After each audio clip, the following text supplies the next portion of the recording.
know about you is that you have ambition to be great. My job is to coach you to get all that greatness out of you.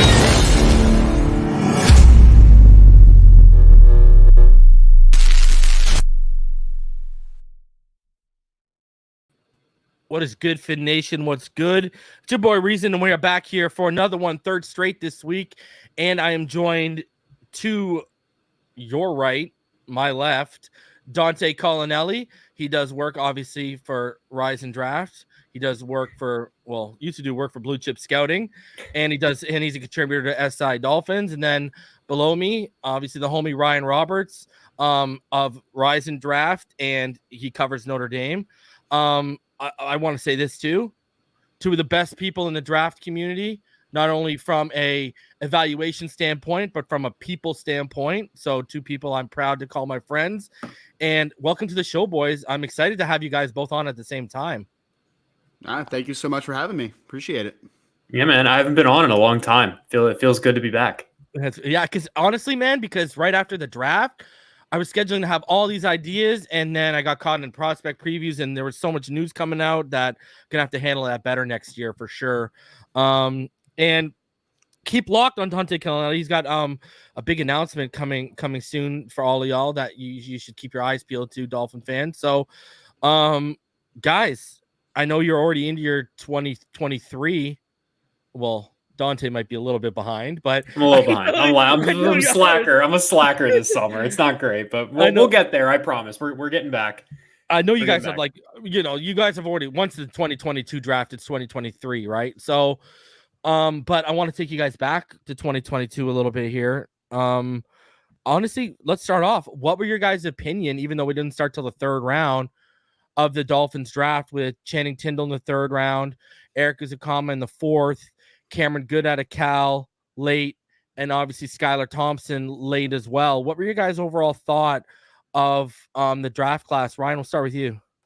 Yeah, no, I mean, I think there was a couple of nice values, for where the Dolphins were. Because like you said, you spent a first round pick on Tyreek Hill, right? So that counts. You drafted Tyreek Hill in the first round basically this year. And Channing Tindall, for my money, I thought he was a better linebacker than Quay Walker was at Georgia, if I'm being honest. I liked his upside just as much. He's a little bit shorter, but still an incredibly athletic linebacker for high 4.4s type of athlete. And to get him in the third round comparative to drafting Quay Walker with the 25th pick or whatever that was, the Green Bay drafted him, I thought that's pretty good value. And Erik Ezukama really fits what Miami wants to do. He's kind of got the Jawan Jennings type of profile, that San Francisco has obviously done pretty well with over the last couple of years. So, and Mike McDaniel's offense, I think it's pretty good. So I like the values. It's just, it's tough to fully evaluate a draft when you don't draft until the third round, obviously, right? It's going to be more about what are the values of this long term. And obviously we're going to be talking about undrafted free agents. And I think Miami did bring in a really great undrafted free agent haul, which is a bonus, obviously, for it. Yeah, Dante, your thoughts? I'll just echo everything Ryan just said. I mean, I feel about the same way. You really I'm not going to sit here and break down Cameron Good film. I'm sorry. It's just not going to happen. I don't think he's going to make the roster. And maybe he sticks in the practice squad, but really just talking about those top two picks, right? Channing Tindall, Erik Ezukama. I mean, honestly, I thought both of them were solid. The Ezukama pick kind of shocked me a little bit. I really wasn't expecting him to go wide receiver.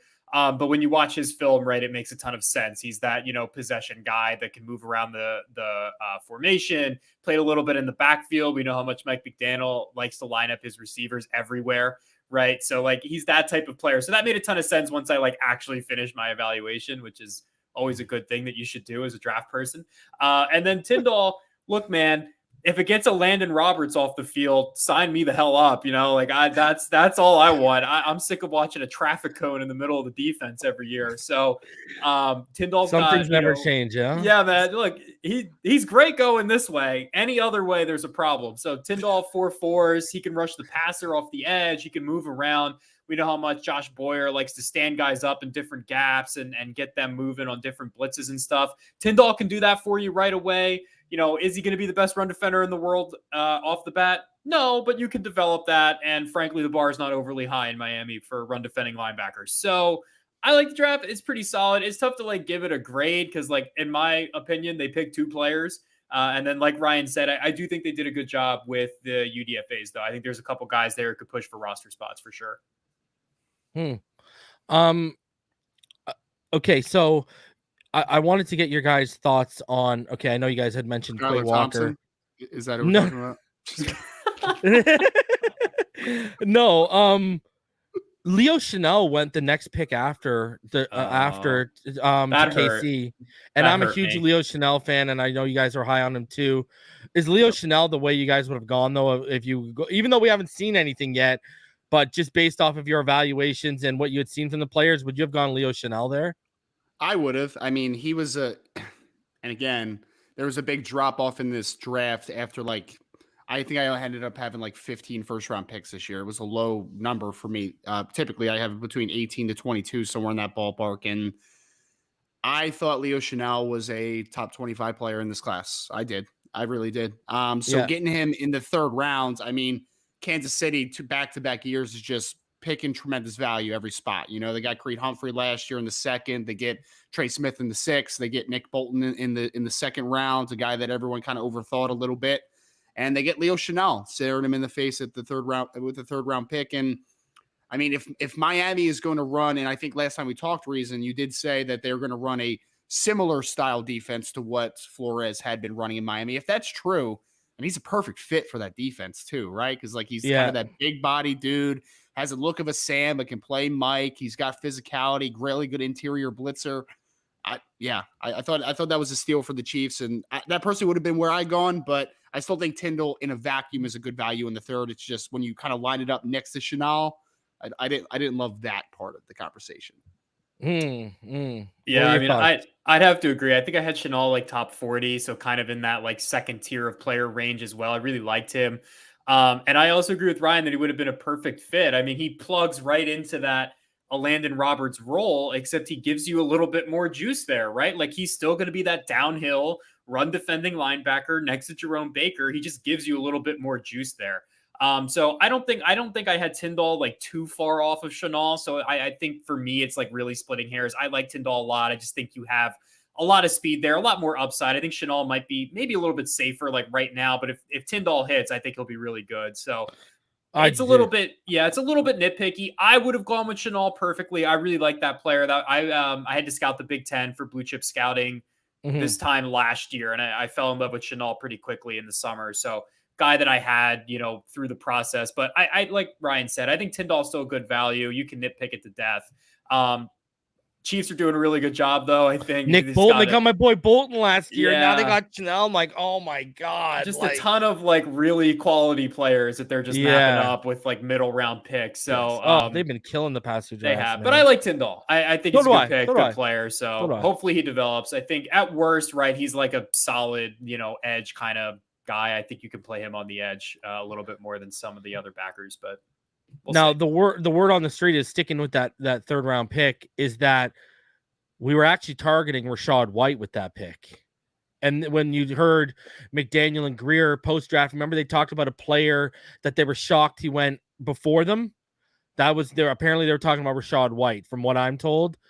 With you look at what McDaniel and the run and the outside zone game that they run, what would your guys have thought have been about Rachaad versus Tindall at that value pick?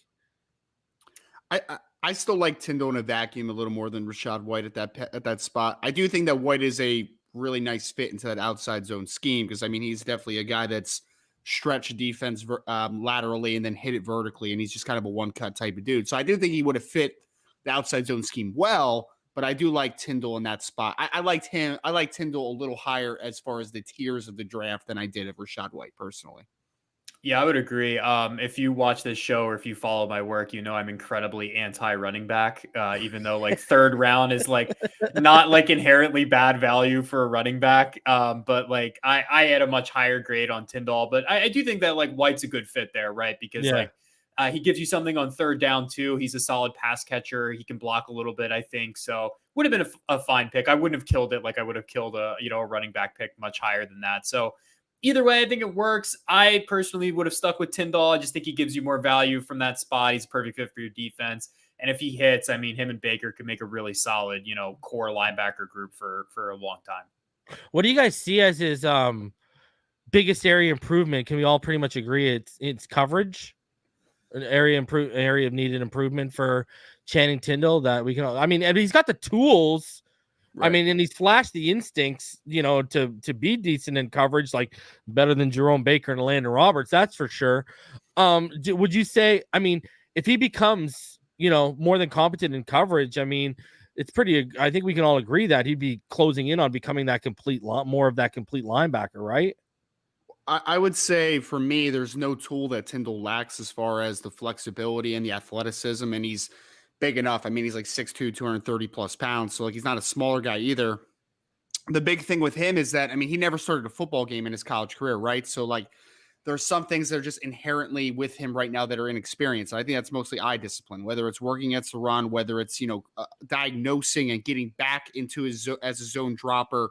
There's things that he just needs to hammer out as far as just playing more football. But when he figures it out and he's able to play more reps, and I hope that he gets a ton of reps in training camp, in the preseason games, because he just needs to play football. And the more he plays, you'll be able to unlock that God-given athleticism. And I mean, again, he's a 4.4 athlete with tremendous ability to come to balance and strike, right? So he has all the tools. It's just about playing football for him right now. Dante, would you think that, because, Ryan makes a great point, especially as a rookie, you want to get those reps, so at least you can get up to game speed with live bullets. Do you think he's more likely to eat into like the Brendan Scarlett if he makes a team, or the Duke Rileys if he makes a team, rather than he might not eat into like a Landon Roberts snaps till like past the midway point of the season, but it's more of those other roles that he might fill in? Yeah, I mean, I think that's probably a good starting point for him on the roster, right? Is like, okay, you got to beat out the guys who are mostly special teams players first, and then we'll talk about getting you into the rotation.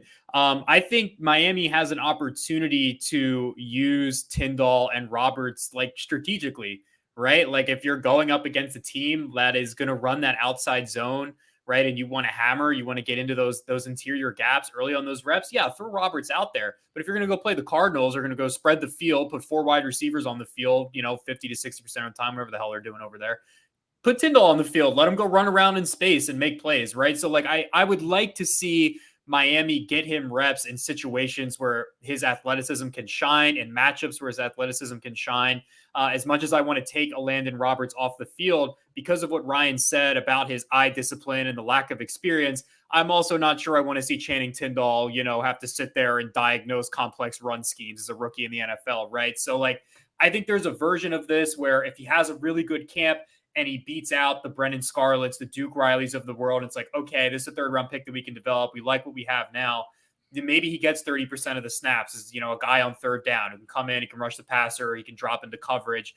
If you're playing a team that likes to spread the ball, go sideline to sideline, different things like that, okay, Tindall might get more reps than Roberts this week. So I'd like to see them use those two guys, to their strengths, and try and, get a Landon Roberts off the field in 3rd down. And, look, if Tindall makes a mental mistake, that's fine. At least there was a chance, that he was going to roll the dice and his athleticism would bail him out. If Landon Roberts makes a mistake, it's a 50-yard touchdown right on the slant behind him. So he can catch nobody. So that's what I would like to see. We'll see what happens. But like you said, he's got to go out there and prove it against the Brendan Scarletts, Duke Rileys of the world first. All right, so let's talk about Erik Ezukama a little bit here. First of all, because I don't even think, I mean, when we were heading into day 3, I put out a list of like guys I would like, and oddly enough, Kellen, Diesch, Verone McKinley, and Erik Ezukama were on those like day 3 options I liked heading into day 3. I never even asked you guys personally what your thoughts were of Erik Ezukama heading into the draft. I mean, I know, we heard your comparison to Jauan Jennings. And one of the saddest things I ever pulled was when I got a box of legacy hobby cards, and I pulled a Jauan Jennings RPA. When you expect a good player, that one hurt like so badly. So let's hope he's a little bit more than that feeling. What were your thoughts of Erik? Because you know what, Blue, when I watched him, what was crazy about me? About it to me was like strides like a gazelle, and like the guy's not fast, but I mean, he accelerates and he pulls away, and he's just a yak monster for a guy who's, not a 4.4 guy. I mean, what were you guys overall pre-draft thoughts of him? Dante, I'll let you go first. I keep stealing it to begin. No, you're good. I have to be careful because I made Dolphins Twitter very mad when I said he could fill the Devontae Parker role this year, and they thought I was calling him like a carbon copy of Devontae Parker. And like, no, if I was doing that, that's what I would have said. What stood out to me when watching the film is, yes, this is a player who can get you yak. He's nice in tight spaces. He can make guys miss. I think the skill that he brings to the table right now that can best be utilized is his ability to win jump balls. And I know that's going to make people a little upset, but he's really, really good in the air. He has good size. When he can concentrate and he's locked in, he has really nice hands. He's strong hands at the catch point. The Dolphins don't really have a receiver with that skill set, right? When he was drafted, people were throwing out Debo comps and because he ran a few footballs, right? Yeah, no, he ran the inside zone twice, and they were like Debo Samuel, and it was like, nah, man, I don't know about all that. So, like for me, like I think right now he comes in and I think he could be a solid X receiver for you on the vertical plane, right? He's not the best route runner. I don't want him making a lot of horizontal cuts, but like if I need a 9, if I need a post, a comeback, right? Like maybe I can get him into those reps. Yeah. A lot of people are like, oh, we're going to manufacture touches for him. Man, you got Cedric Wilson, Chase Edmonds, Tyreek Hill, Jalen Waddle. If I see a single manufactured touch from the 4th-round receiver out of Texas Tech, I'm going to lose my mind. I would manufacture them for Bowden before manufacturing them. Yeah, dude. And I tweeted this, and people got mad at me, and I was like, he's like the 5th best option on this offense for manufactured touches. And I don't mean that as a slight. Like the Dolphins went out of their way to add 4 players who are very good at that stuff, and they wanted their offense to be based around that. So I like him. I think he can do something that the other players can, and that can add value for him this year. And then as he develops, maybe you turn him into a better route runner and he becomes more, you can diversify him a little bit. And I know people don't want to hear this, but the way the wide receiver market looks like, maybe you don't pay Jalen Waddle $1 bajillion in 3 years and you bump up Erik, right? Like, I don't know. I know people are going to be mad, but like, you don't give Tyreek Hill another contract. You don't give Cedric. I think Tyreek's done once it. What is it? Right. Year 3, year 4, it hits $50 million cap hit. He's only here for 3 years, buddy. Then exactly right. So like eventually, hopefully, he develops to where you don't have to pay somebody, right? Like I'm just throwing every name out there. I think they plan on. If you look at how they've lined up, when his $50 million hits, it's heading into Jalen Waddle's option year. So they're setting it up where Jalen's going to be the dude we pay. You're going to be, and you made a good point. And when I did my prospect preview on Erik Ezukama, I said, I think it's not only underrated, but I don't think enough people give him credit for his 50-50 contested catch game because it's something he got better at every year. Like he wasn't that same guy when he came in. Anyways, Ryan, what were your thoughts on Erik before the draft? Easy E. Yeah, I mean, I think that you kind of hit it on the head. Reasons to be honest, like he's not an incredibly fast guy, but he kind of eats up grass a little bit, right? Because he has that long stride, and I kind of compared him a little bit to how the 49ers used Juwan Jennings. Like I think that they're a perfect comparison of there's different ways to be yak players, right? Like you guys have Jalen Waddle and you have Tyreek Hill on the field who are super elusive in the open field and just have great field vision.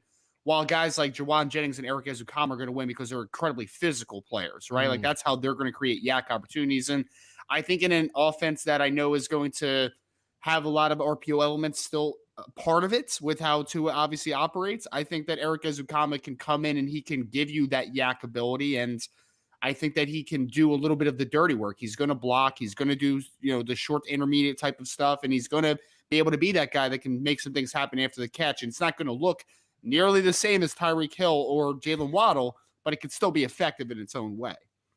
Do you guys think he displaces Preston Williams in year 1? I hope so.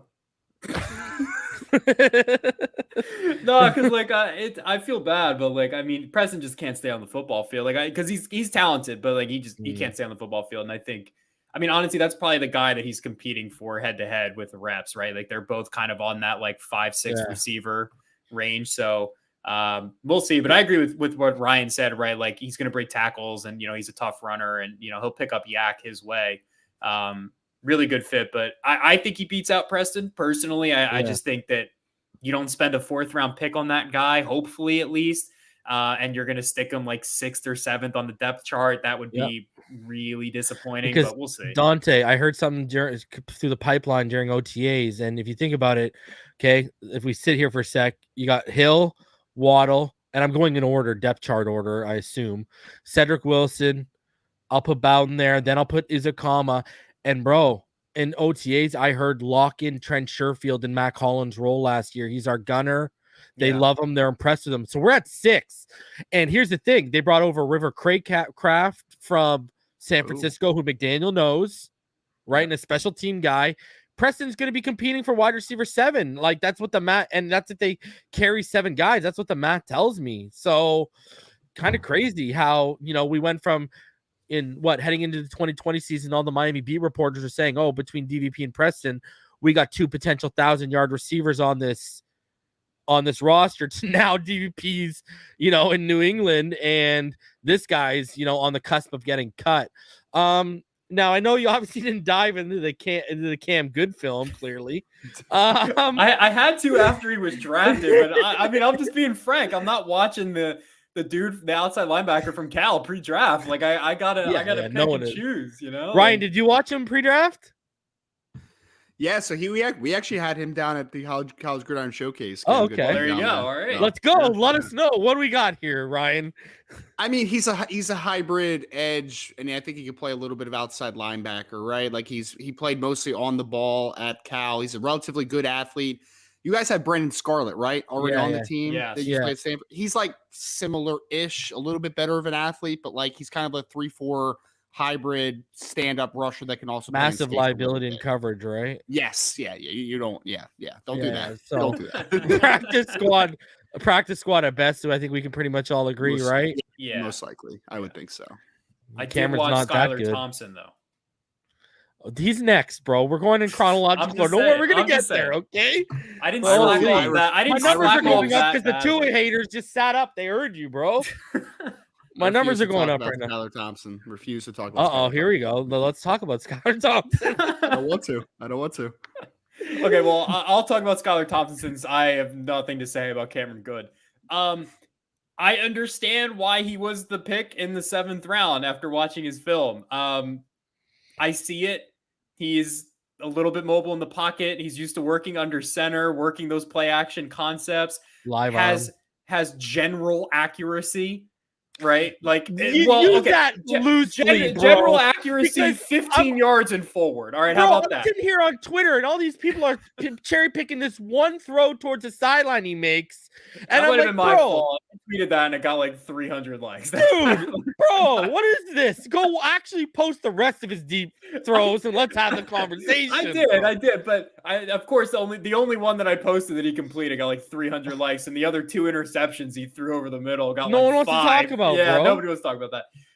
Look, I mean, he's a QB3. I'm a big proponent of the draft a quarterback every year and make sure you can still evaluate the position. I like that line of thinking, spending a 7th round pick on a quarterback. Now, does it hurt that my quarterback 1 was available in the 7th round and they passed on him? Maybe. Who was your quarterback 1? Carson Strong. But okay. Yeah, I really like Carson Strong. I would have taken Carson over. I didn't even think about that. Right? Yeah. No, Carson went undrafted. I think he signed with the Eagles. If I remember he did sign correctly. with the Eagles. Yeah, he did. But I watched Thompson's film and I went, okay, I see C- Jimmy Garoppolo. I get it. We're gonna call it a day. He's a 7th round quarterback. No, C-. No, I saw it. Really, I was like, oh, look at the footwork and Jimmy the play C-. He's Jimmy C-. I think Jimmy Garoppolo might be a C- Skylar Thompson, if we're being honest. Oh man! Tell us kidding. how you really feel about Jimmy G and Skylar Thompson, bro. I Come on, you don't see the vision, right? I have no comment on Skylar Thompson, man. I've had a nice back and forth with a current executive director of a all-star game about Skylar Thompson, and I don't want to copy it. Oh no! Bro, now you got us all interested. Who's this? You weren't the one white knighting for Skylar, I'm guessing, huh? Well, no. All I'll say is last year he came back for his 6th year. It was before his 5th year. He got hurt at the end of the season, but I remember I had a little back and forth where I said Skylar Thompson wasn't very good, and this executive director told me, "Oh, you're wrong. He's a good player." Like, okay, and then he ends up not getting an invite to his game the next year. So that's all I'll say about Skylar Thompson. Couldn't have been that good, huh? Yeah. Yeah. All right, let's get into some UDFA. So I actually love our UDFA class. I ain't gonna lie. I think it's more exciting than the top, after you get through the top 2 picks of our draft.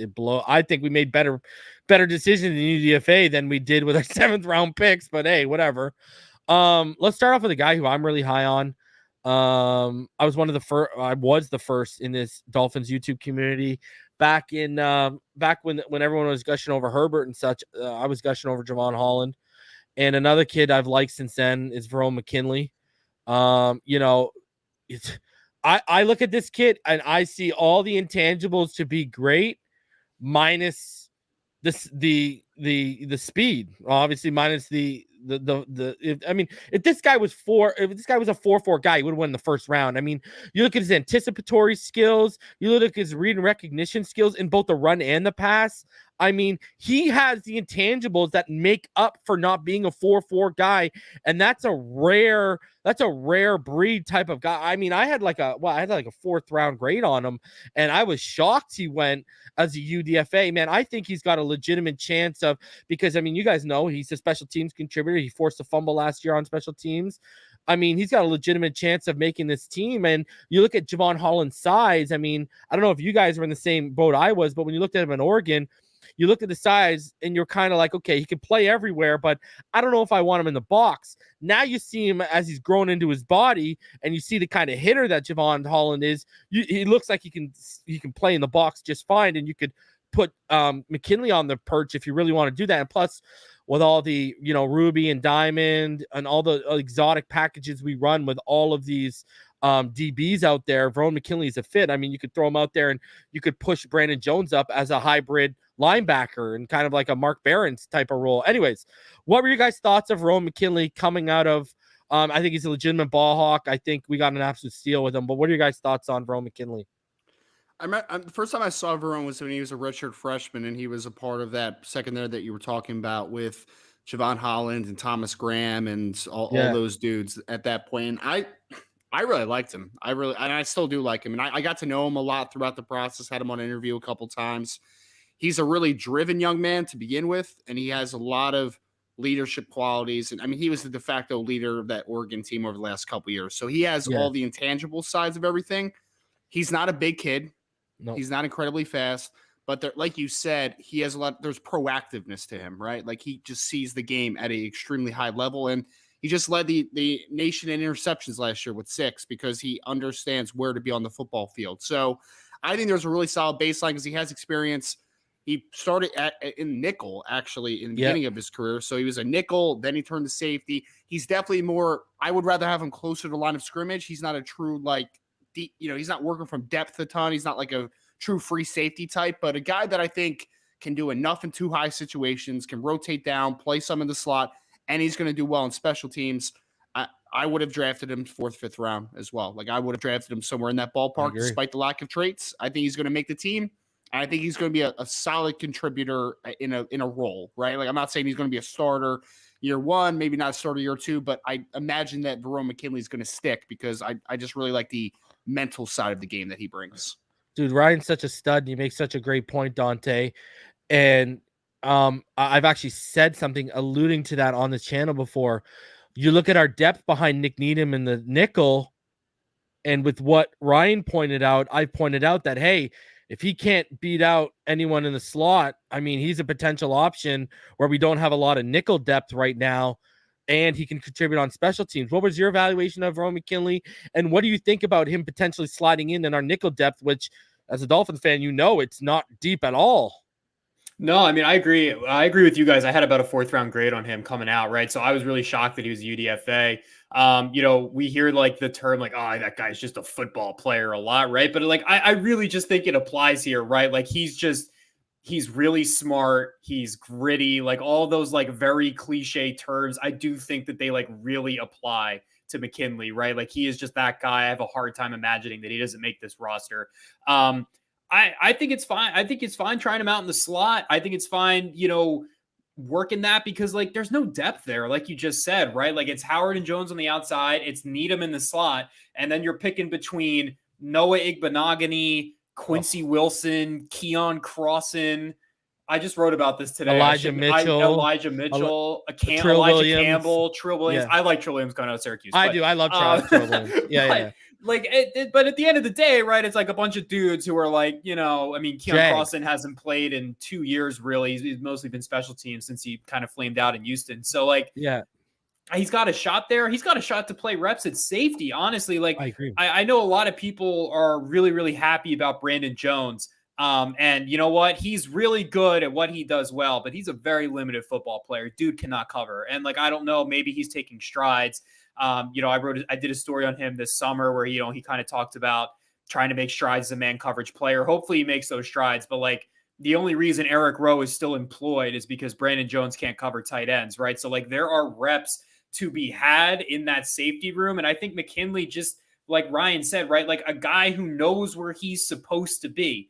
Maybe, he's not going to have as many picks as he had in college in the NFL because he just doesn't quite have the juice, right? But like, I would be shocked to see him like miss an assignment or get burned, right? Or just be like completely out of position to the point where you're like, we got to get this dude off the football field. Like he's killing us. So like, I think that there's reps to be had at slot corner. I think that there's reps to be had in that safety room. I think he's like really well positioned. The top of the depth chart in the secondary for Miami is really, really good. A ton of quality players. Guys are going to play really, really well. After that, there's a lot to be had. So if McKinley can win on special teams and then he can, he'll get an opportunity to play on defense, obviously in the preseason and camp, I think he can win reps there. I really do. Another UDFA they brought in that I'm really high on, Kellen Diesch out of Arizona State.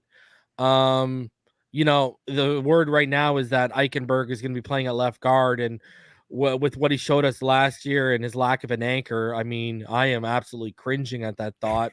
And then you think of it, we got Terran Armstead, and here's another one for you. And you got at least, history shows us now it could change. Like Trent Williams has been nothing but healthy since he came to San Francisco. Here's hoping it happens for Terran Armstead. But we got to write off right at this point. History tells us to write him off for 2 or 3 games, right?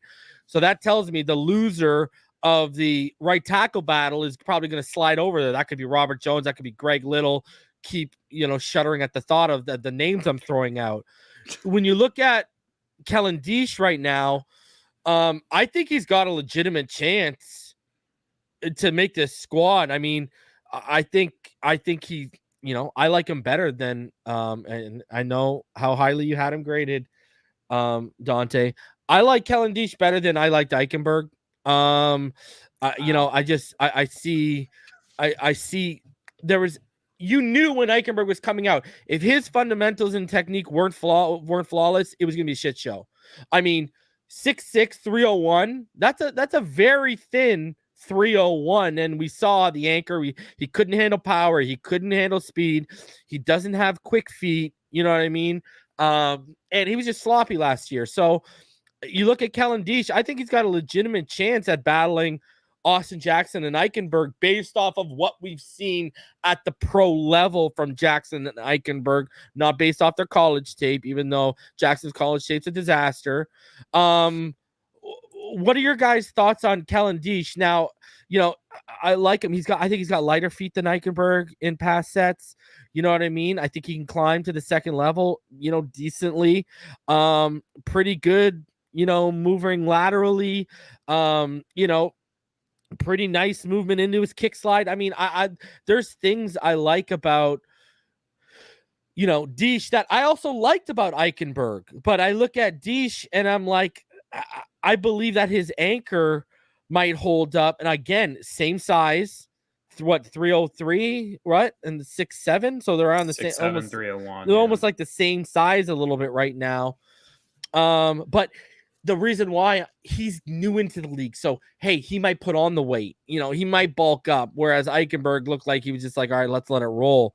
What? I mean, obviously the penalties were an issue too for him at the collegiate level. What are your guys' overall thoughts on Kellen Diesch? I hated putting guys like. I hated labeling guys this past year as day 3 sleepers that you really like, because this past draft had 2,100 prospects compared to the 650 the year before. So there were so many players that went undrafted that should have been drafted. And Kellen Diesch is one of those. He should have been drafted. I mean, quite honestly, he's in a typical year where a number is near what it usually is in a draft season. Kellen Diesch is drafted because, I mean, we're talking about traits for a second, right? 6'7", 300 plus. Do you think it's his arms, Ryan? Yeah, I mean, he's 32 and some odd inch arms, so like he had a shorter arm length, so it's not ideal. Just like Eichenberg. Yeah, but what the big thing about the arm length conversation is I don't care about arm length if there is an overcompensating trait. And the overcompensating trait is that Kellen Diesch is a very good athlete. I mean, he went to the combine at 4.89 at his size, right? Like the dude is a really nice athlete. I think the bigger issue for him is why he fell out of the draft was he was at Texas A&M originally and never really started many games, didn't play a ton, and he was only a one-year player at Arizona State. So he does that, goes to East-West Shrine, does pretty well. I thought he was going to be a day 3 player just because the athletic traits that he has as an offensive tackle, because those movement skills really do matter at offensive tackle, right? Yeah. Like they really do. So I think that Miami got a steal, honestly. I don't think that he's going to push Liam Eichenberg, and I don't think that it's going to be like that early on.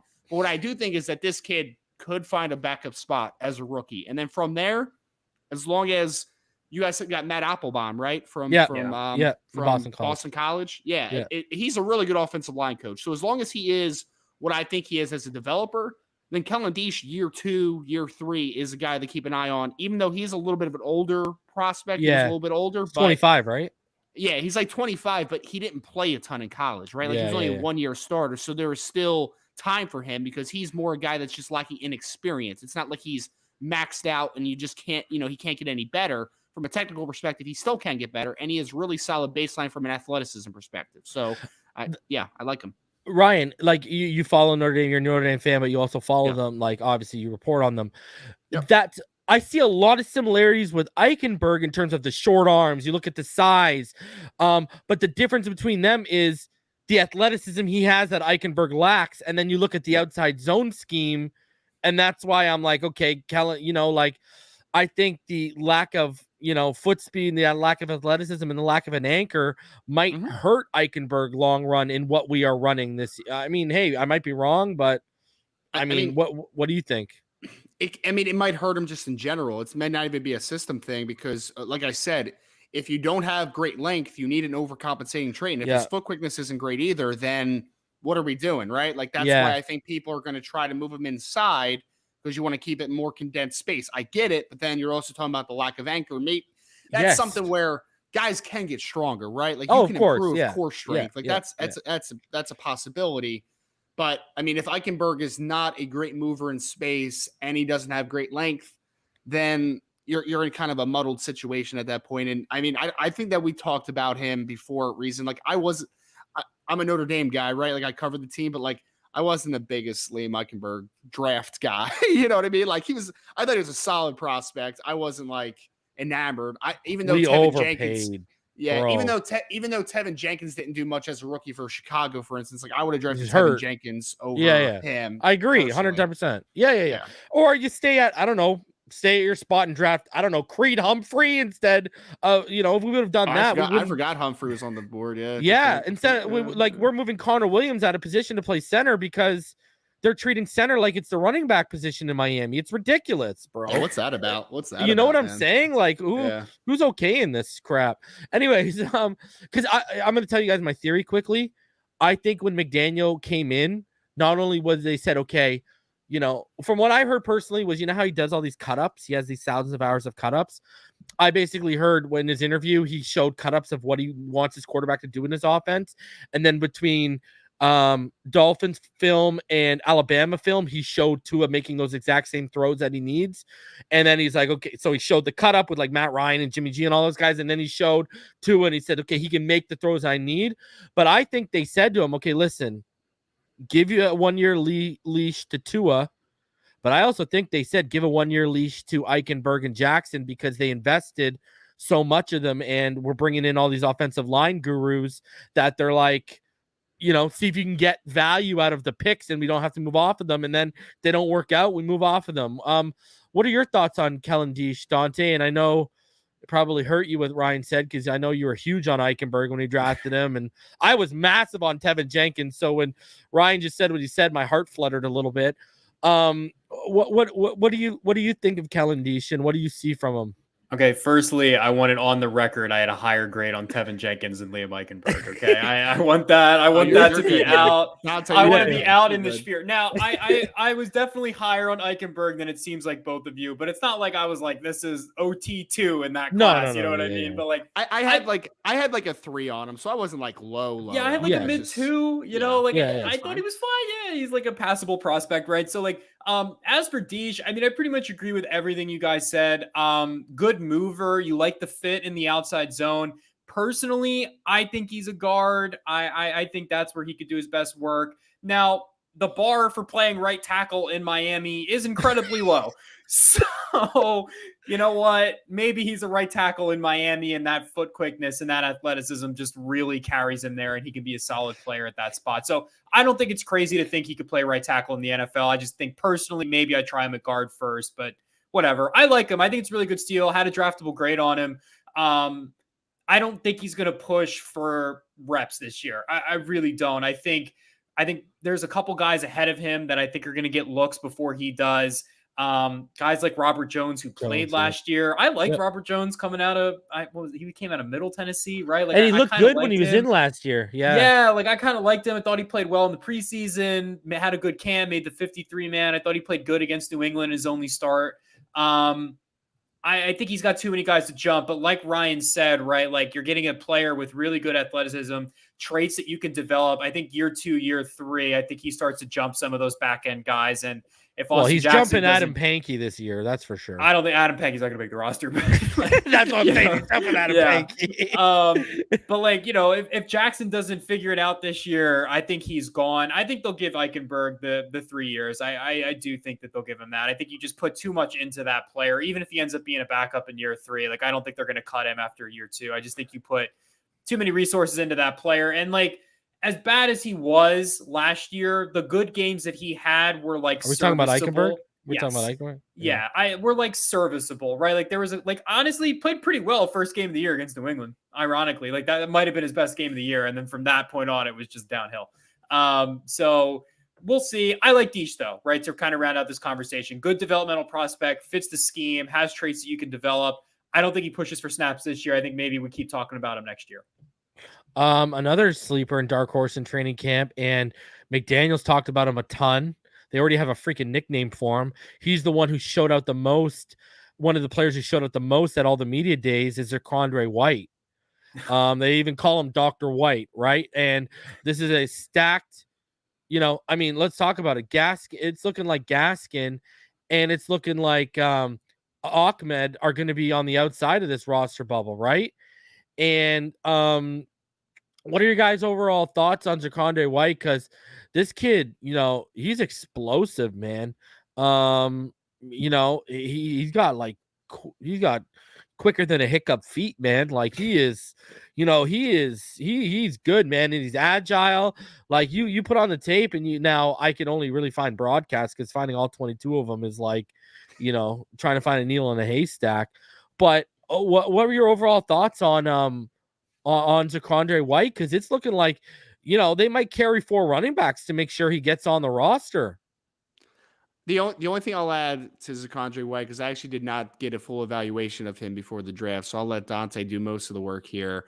But all I'll say is that he was a former transfer, obviously, to South Carolina, and he was a guy that they toyed around early in his college career of playing linebacker, right? So I think he brings kind of the physicality, and he's a really fun player that I just kind of watched on the broadcast a little bit, because I watched a little bit of him in all 22 because I kind of liked Kevin Harris a little bit, the running back out of South Carolina. So then White would come in and kind of press for duty. And he's got kind of just like a no-nonsense run style, which I really like. But I haven't watched him enough to give him like the full breakdown of Zakondre White personally.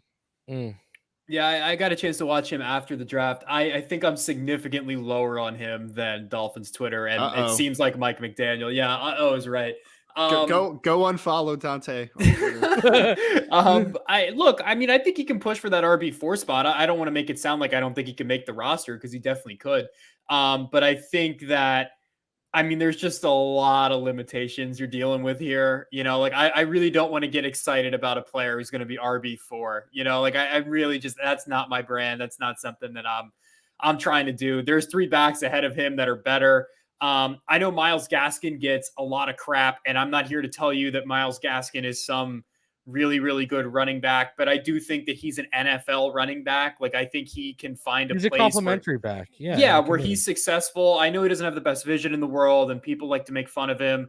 He did lead the team in rushing for 2 years in a row, which, again, not a high bar, but he did clear it.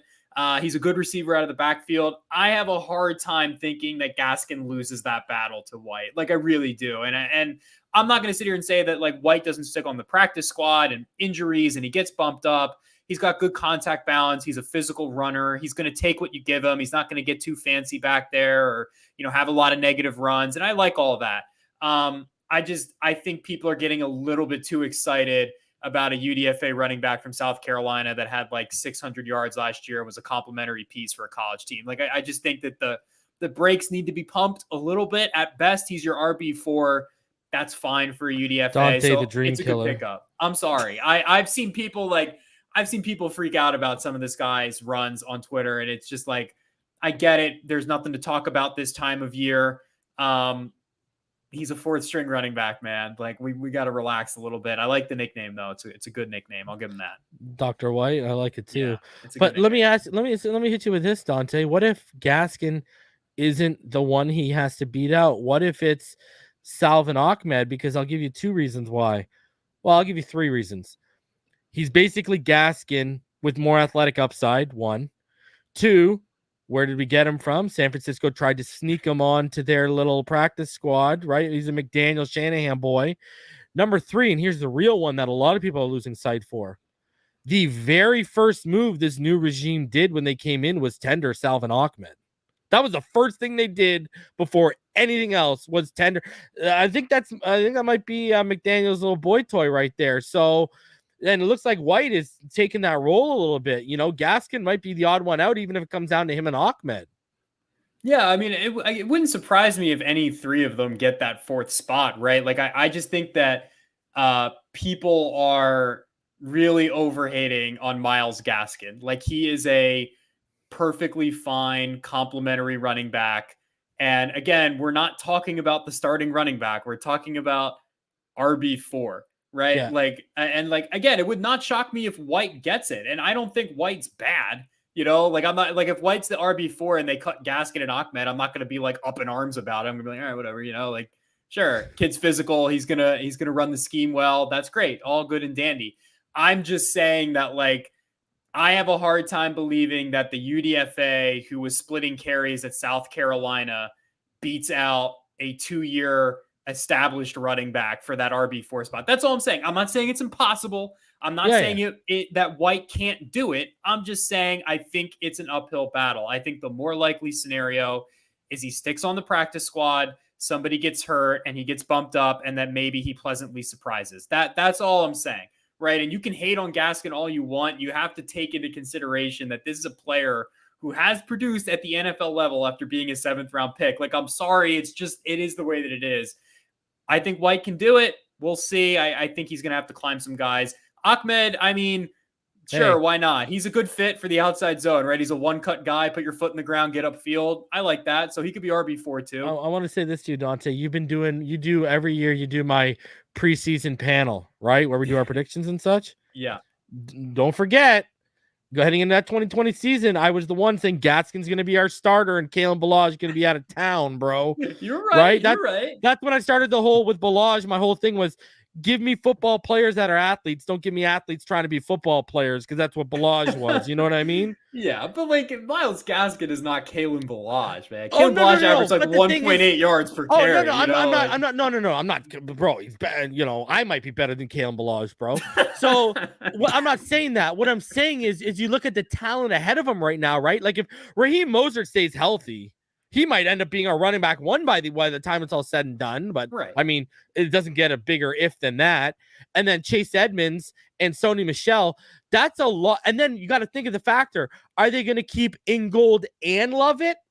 Because Lovett's been working out with all the guys early on. So if they keep 2 fullbacks, they ain't keeping 4 running backs. Even if they keep 1 fullback, they might not keep because of how many receivers they want to keep. So are they even going to keep 4? You know what I mean? That's a very interesting conversation to have. Sure. But For sure. You know what I Dante, mean?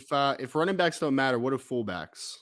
Ooh. Oh, I love fullbacks though. Fullbacks Yeah. are great. I Fullbacks draft a matter. fullback in the top 5, buddy. You know, they just Wow. send that in. Let's go. Look, man. Look, the advent of the outside zone is forcing people to run tight fronts, and the only way to beat the tight front is to get into that power with the fullback and kick that guy out. I'm a genius. Draft fullbacks in the top 5. There you go. I'm a genius. Draft fullback in the top 5. Oh my god, I love it. Another guy I wanted to ask you guys about, and you might not have watched because I mean, I didn't really look into him until after. Well, actually, there's 2 guys. Did any of you guys happen to watch any film on Blaze Andreas from Minnesota? I watched him in the summer because I was the Big Ten scout for BCS. What did you think of him? He can be a backup at guard center or the other guard spot, right? Like, I think he's got a lot of versatility, played some tackle at Minnesota. Yeah. I don't think he makes the roster, but if he comes in and he's like the 3rd best guard, the 2nd best center, like maybe he does make the roster just because the depth on the offensive line is pretty bad. Limited athlete. I think you're going to have to deal with him being a career backup, but he can make the roster just for depth purposes because he can play all over the place. He's got like legit like 20 starts at like 3 different spots. Yeah. It's crazy, bro. The other guy I wanted to ask you guys about, and I'm not expecting you guys to have watched because I didn't watch. Did you guys happen to have a chance to watch Braylon Sanders out of Ole Miss? I watched him a little bit. Kind of a crazy athlete, huh? Yeah, no, he's a really nice athlete. He was a late addition to the Senior Bowl as well this year, and so they had Dontario Drummond who was in the class as well. He's a really flexible kid. Like, he can run routes, he gets in and out of breaks pretty well. Just a lot of wasted movement with him, man. Like, he just seems a little uncertain as a route runner at times, and the hands were a little bit inconsistent. But I mean, he's a 4.4 type of athlete who has some springiness. It's just he needs to keep developing. I think he's a perfect practice squad candidate. Like, get him on practice squad, let him develop for a year because there are some traits there. It's just he's far from playing football right now at the NFL level. Yeah, that's what I was gonna say. Like, he's an ideal developmental guy, right? That you sneak on to the practice squad and you get something. Because I mean, even if you can get him to eventually be a returner with that kind of athleticism and speed, right? I mean, that's get him on special teams. All right, let's talk a little bit about next year's draft before I let you guys go here. One topic, obviously, is the quarterback position, because there is a chance that it doesn't work out for Tua. I don't know if you guys have heard me. What I've said, my expectations are Tua needs to enter the realm of top 12 this year. I need to see 28 to 32 touchdowns. I need to see 38 to 4,200 yards, and I need to see 8 to 12 interceptions. I need him. And okay, if you're going to be 13th, I'm not going to split hairs here, but right now I have him currently ranked as a 17th quarterback in the NFL. All right. I need you to now, with what we've added. And I still realize that this team goes as far as the offensive line goes, because if Terron Armstead goes down, we are the same offensive line last year, just with Connor Williams out of position. Right. So I still recognize that our depth is very scary. So I still another year of the offense goes as far as the line takes them. I get all that. But you look at what Tyreek brings in. I did a film study on him a couple of days ago. You look at let me put it this way, okay? Last year, the Bengals drafted Jamar Chase. Jamar Chase made T. Higgins arguably the best number 2 in football. Tyler Boyd was the best number 3 in football. I think Tyreek is obviously better than Jamar Chase, no matter what ESPN rankings try to tell me. And I think Jalen Waddle is better than T. Higgins. So I think he becomes automatically, I think he's got the shot to be the best number 2 in football. And I don't think Cedric Wilson is Tyler Boyd, but I don't think he's very far behind Tyler Boyd. And they had CJ Uzomah. You look at what the Bengals did last year with their offense. They added Riley Reif. They added Cameron Jackson. We added Terron Armstead. We added what's his face? Connor Williams, right? And then we talked about the UDFA guys.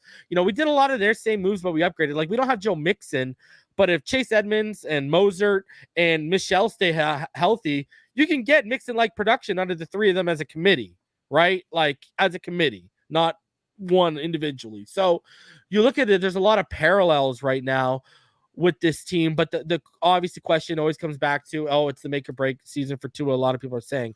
So if he falls on his face, obviously quarterback's going to be a big topic of discussion. Now there's some guys I want to pick your brain on. Bryce Young, CJ Stroud, especially Ryan on Will Levis. But I want to start off with a different guy for you guys. Because I haven't asked either one of you guys about this player, and I actually like him. I'm actually quietly pretty high on him. What are your guys' thoughts on Jake Haener out of Fresno State? So I like Haener too. I think he's a little bit underrated at this point. I agree. I have a late 3 on him, which I think is a solid spot to be in. So he's a really gutsy quarterback. He kind of works out of structure a ton. He's a player that, I mean, he was at Washington, transferred to Fresno State, almost transferred back to Washington this offseason, but then he decided to stay when Jeff Tedford came back out of retirement as the head coach. And he's just outside of structure. He does some really nice stuff, extending the pocket, throws on the run, kind of can change arm angles and everything.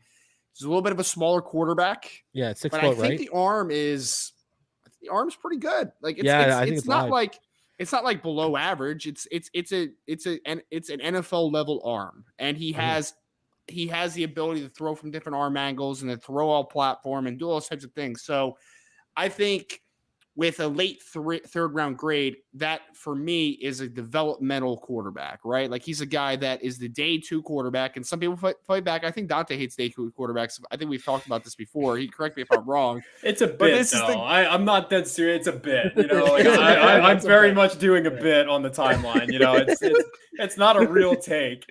Okay. All right. Well, I'm sorry. That's why I said I think. You know, I didn't want to put words in your mouth, but there's I think that there's something there, right? And I think that there's going to be some limitations to him, but for a team that really stretches the field horizontally and not as much vertically, I think that that's going to be kind of the best fit. Get the ball out of his hands quick. Think what your traditional West Coast system will do, what now the Shanahans and Sean McVays of the world have kind of bastardized a little bit and changed it around a little bit. Like that's what we're working with now. And that's what I think J.K. Well, I don't like the word bastardized. It's a great word. No, it's good. It was good. No, we love it, man. Laugh. That was good. Yeah, bro. You got us. I actually wrote about Jake Haener for Ryan's site, RiseNDraft.com, last October. Damn. Yeah, I've been on Haener for a little bit. I really like him. I agree with everything Ryan just said. I think, is he going to be a top of the line quarterback? Does he fall? Does he get into the first round this year? No, probably not. But I don't know. I can't see any reason why he can't come in and be a Jimmy Garoppolo, Kirk Cousins, Ryan Tannehill, very 15 to 20 quarterback in the NFL and win you some football games. And if there's a good defense and a Deebo Samuel back there, maybe you win the Super Bowl. Who knows, right? That's the kind of player I see. I think he's got the arm strength, the mobility. Obviously, I think is probably where I would say maybe he separates himself from some of those players who are typically those. I hate the term game manager, but I'm just going to use it because I can't think of anything better off the top of my head. Those typical game managers that we see in that Shanahan scheme. I think he's got a little bit more athleticism, a little bit more guts than some of those guys. So maybe that pushes him up a little bit. I like Haener. I'm glad you're asking about the quarterbacks. It's the only position I've watched for 2023. I like Haener a good bit. He'd probably be maybe fringe top 5 for me in this quarterback class in that 5, 6, 7 role. I like him in that area. I think he's got some juice for sure. Okay, I got 5 guys I want to talk about. All right, let's do it. All right. Mm-hmm. The first 2 are guys who are going to be a lot off the radar for a lot of people watching this show, but I want to get your thoughts because I'm, again, quietly high on these guys. Jaron Hall out of BYU and Sam Hartman out of Wake Forest. What are you guys? And I can see the look on Ryan's face. I like Jaron Hall a little bit. What are you guys' thoughts on these guys? Jaron Hall's in a similar vein to Jake Haener, right? He's a little bit of a smaller quarterback at about 6'1", 205. Yep. He's got some off-script ability. He's a little bit of an older quarterback. He's one of those typical BYU kids that have gone through Mormon mission. He's going to be a 24, 20. I think he's going to be 25 when he's a rookie. So he's going to be a little bit older. John but Beck, he's got baby. some game. He's got some of that, and I'm going to steal a cliche from Dante for a second. He's got the gamer to him, he's got some grit, he's got some fire, but I would put a day 3 type evaluation on him. I think that he has some developmental potential. I am out on Sam Hartman, sir. Yeah. I can't do that. I'm sorry, I can't. Yeah, one of my favorite evaluations I've done this offseason so far is A.T. Perry, their wide receiver, who I think is an absolute stud, and everyone thinks that he's slow. because Sam Hartman can't get a ball vertically down the field and he has to come back to every ball. So I am out on Sam Hartman. Good college player though. Really good college player. But I'm pretty much in the same boat. I like Hall as a developmental guy. My problem is I don't know how I feel about drafting a developmental quarterback that's 25. I feel like I've lost like 3 years of development on that player. Like, what? It's like, when he's 28, baby, here we go. Yeah, we got this. Like that's kind of what worries me about Hall. But like, you like the arm, you like the mobility. He's a gritty kid.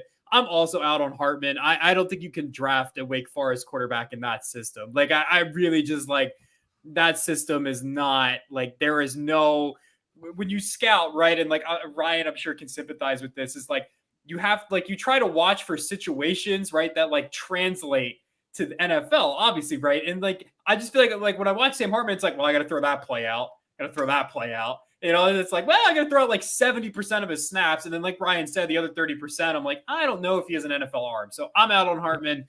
Fun college player. Wake Forest is really cool. I have not watched AJ Perry, so I will have to do that. Seems like a good name to watch. But yeah, I'm out on Hartman. Hall, day 3, you take a flyer. Maybe you get lucky. Yeah, I like AJ Perry a ton. The last thing I'll say about Sam Hartman is I made a tweet earlier today, right? I said that there's a lot of contenders for the Noodle Arm of the Year award in the 2023 NFL Draft, and that was directed at Sam Hartman. He is number 1 on the list. What a hater. I know a lot of, obviously, because of the Dolphins, a lot of Hurricane fans. Your guys' thoughts on Tyler Van Dyke, because you talked about Hurricanes fan, and this guy's the consensus number 1. I don't see it. I see some physical. I'm gonna get kicked off this channel. I might be too, man. I gotta be careful. And let me point this out. When I brought up Jaron Hall and Hartman, okay, guys, I don't want to hear nothing from anyone out there that I'm thinking these guys are top 5 guys. I was talking about from a developmental. That's why we're talking about Hainer and these guys. All right, we're going into the guys that are gonna vie for number 5 here. Okay. And let's start off with the consensus Hurricane fans number 1 overall pick, Tyler Van Dyke. I don't see it.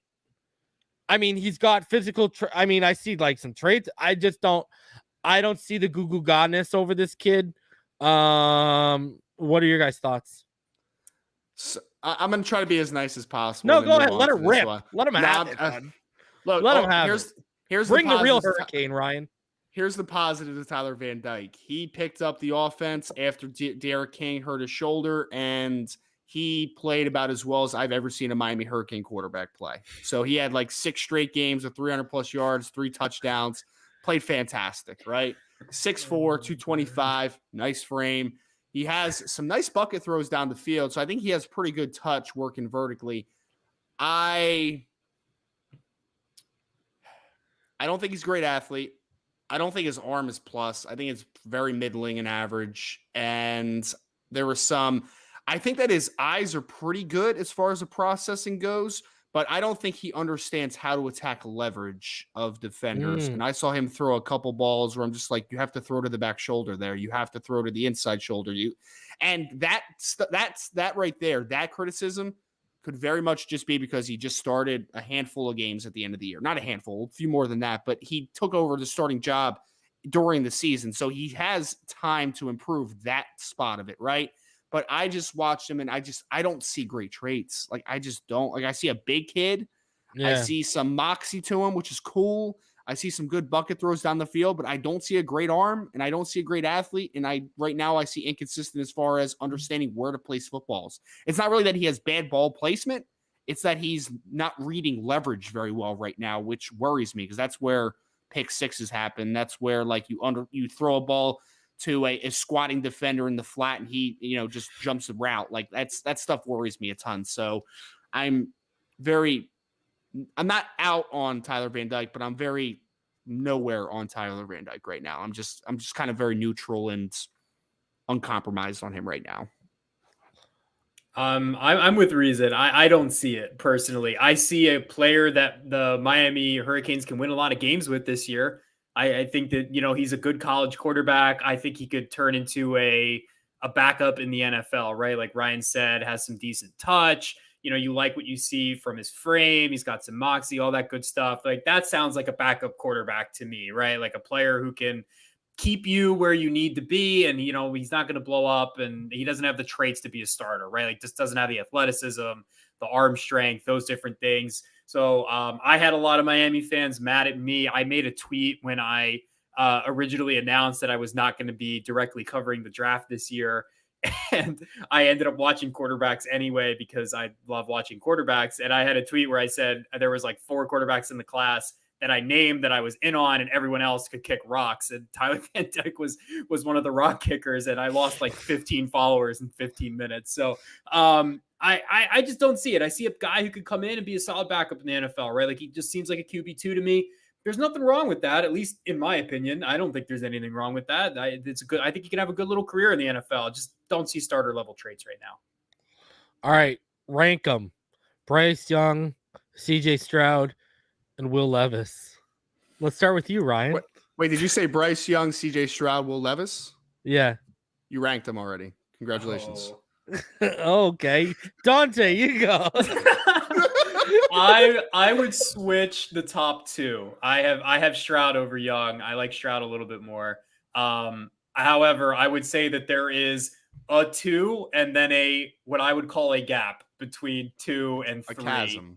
Yeah, a large gap. And I like Will Levis, man. I've been tweeting about Will Levis for like a year. I like Will Levis, but the hype has just like gone way past me. I apologize, because in our community, I at least helped that a little bit. Yeah. I mean, I think there's like a very clear top 2. It seems like Ryan agrees. I think you could have either 2 of those guys as your top quarterback this summer, and I think it makes a ton of sense. So, but I think Levis clearly quarterback 3 in that group for sure.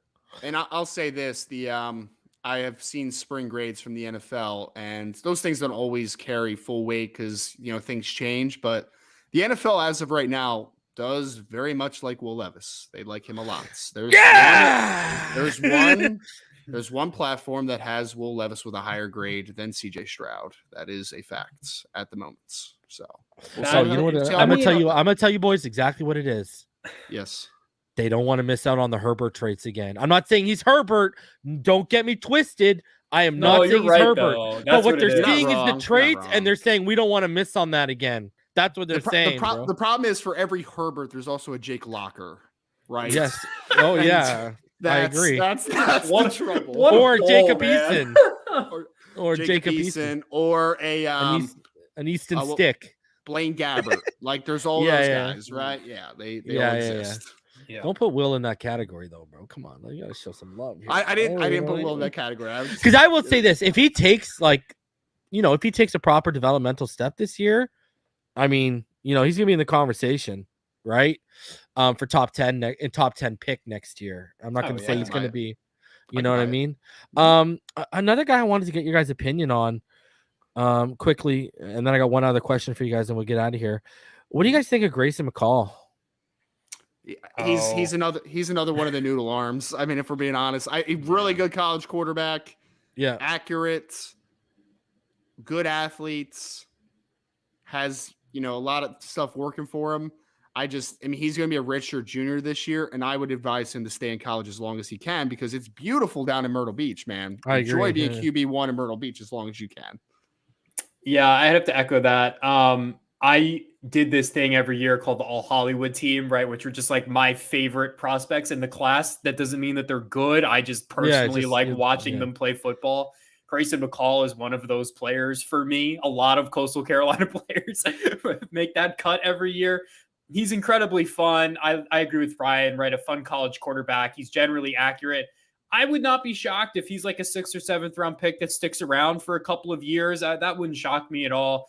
But I think you kind of run into like the same problem that you have with Sam Hartman, and like there's a lot of reps in Coastal Carolina that I have to throw out because they're just like not evaluatable reps for NFL offenses. No, like it's true. And like, I love that offense. It's incredibly fun. I wrote a piece for Ryan's site last year highlighting that offense and highlighting Grayson McCall. And I had a ton of fun trying to teach myself that offense, but like, it's not an NFL offense, like it's just really, it isn't. So that is a Pop Warner offense. So it really single is. Wing, double wing. Like it is funky, man. It is really funky. So there's like, I don't know, 50% of reps that I just have to throw out the window. And then the other ones are RPOs. And it's like, well, So I like McCall. I think he's a ton of fun. 6th, 7th round guy, like Ryan said, probably stays into his 5th year if he can, honestly. And I'm sure we'll get a tweet from an executive director in about 2 years that he's QB3 or something. And Ryan can argue with him.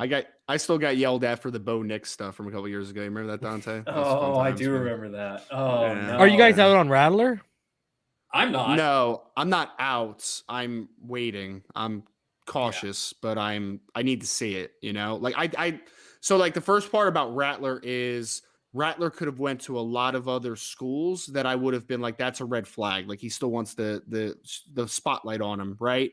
He has a relationship with Shane Beamer at South Carolina, obviously, but I thought it was a great step to go to South Carolina other than a couple of other spots you could have went to. And he's got talent, man. Like his arm's live, good enough athlete. He has a lot of traits you like. I'm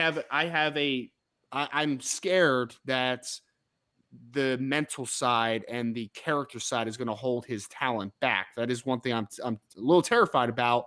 But there's some talent in South Carolina. I mean, they got Josh Vann, they got the Bell kid at tight end, they got Austin Stogner that transferred over from Oklahoma. So there's some talent. So I'm cautious on him, but I'm not fully out yet.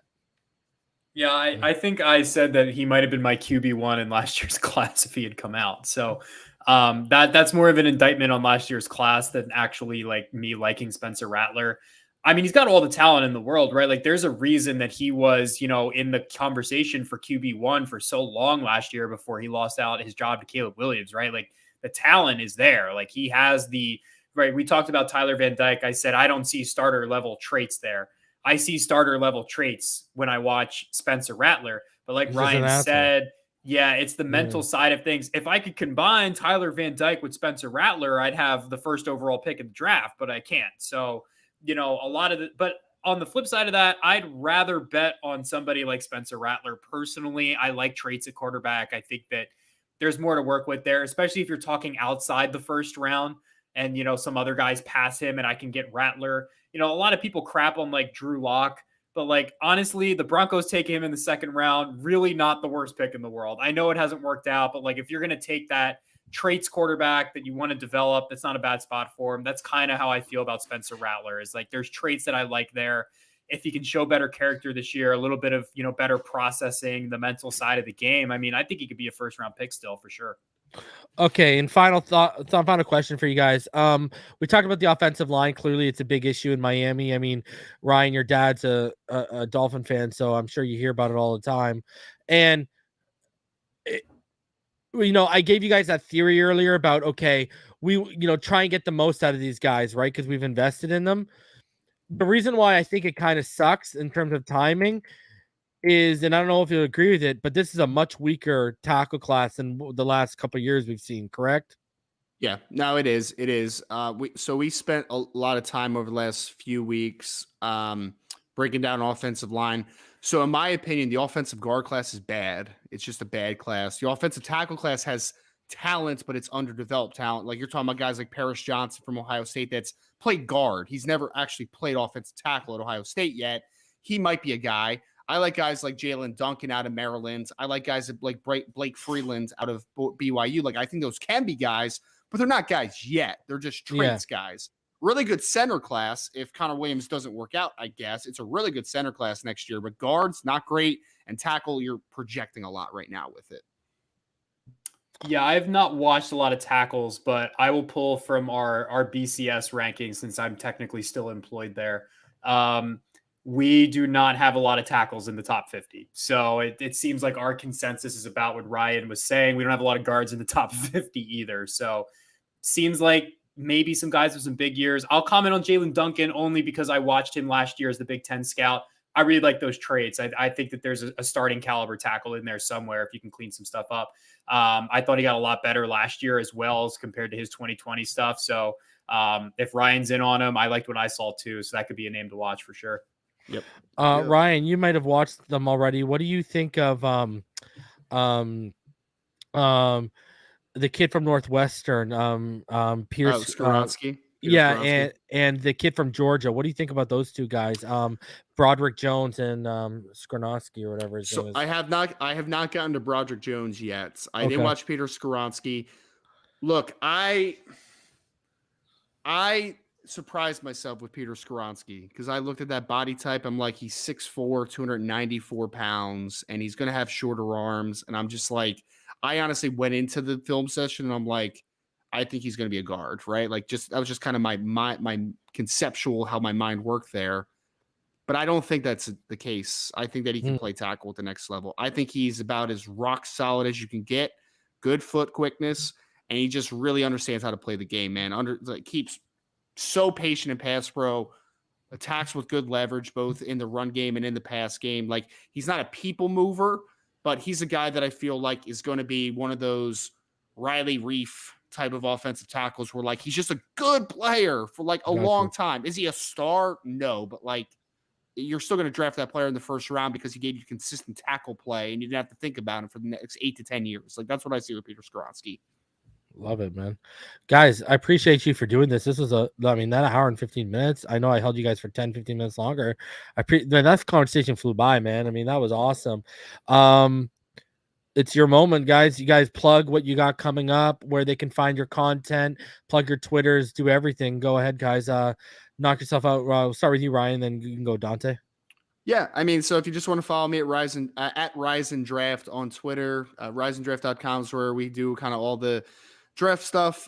If you like prospect rankings and prospect database, we have a lot of verified information on there. We have a mock draft simulator. We're going to have some preseason scouting reports and all that good stuff. So if you want to check that out, and like I said, we're working through summer scouting right now on the Believe in NFL Draft Prospect podcast. So we're working through linebackers this week, and then we'll start finishing up with defensive backs next week. And if you're Notre Dame fans, which I doubt you are, but you can go to irishbreakdown.com on Sports Illustrated as well if you want to check out some of that content. But yeah, you don't need that, I don't think, in a Miami chat room. You can follow me on Twitter at Dante Collinelli. You can find all my Dolphin stuff up on SI Dolphins and DolphinsTalk.com. We're rolling into podcast season. I have written a roster blurb about 86 of the 90-ish whatever players that are on Dolphins roster, rolling out those prospect previews. I got an announcement coming for my next full-time gig in the coming weeks. Super, super excited. Dolphins fans will recognize it, is all I'm allowed to say. I'm not allowed to say out loud officially where I'm going because the ink is not dry. Announce it now. But Dolphins fans will recognize it. And like Ryan said, I highly recommend going over to RiseNDraft. That database that they have for NFL draft prospects is wildly impressive. The guy who runs it is a little bit off the wall, but he does an awesome job, and he's really, really, really good at his job. And that base is awesome. So I highly recommend going over and checking that out as well. I want to ask you, Ryan, before we get out of here, are you going to be doing any tweaks to your draft simulator this year? So it's not technically mine, right? Like the mock draft database runs it. So I'm definitely going to, so the whole point of our partnership is that in the future, I think he's going to be running our rankings, which will be awesome, a lot better kind of moving forward. So that is in the works. Sweet. All right, guys, man. Hey, I appreciate you guys for doing this. Always a blast, boys. Absolutely. Thank you. And guys, I will be back. I'll be back either, if anything breaks tomorrow, I'll be back. And right now I'm playing. I'll be back either Sunday or Monday night, 8 p.m. Same Dolphin time, same Dolphin channel. Guys, everyone stay happy, healthy, safe, and blessed. You already know what time it is. All day, every day, even beyond the grave in which we'll lay. Fins up, baby. Let's go.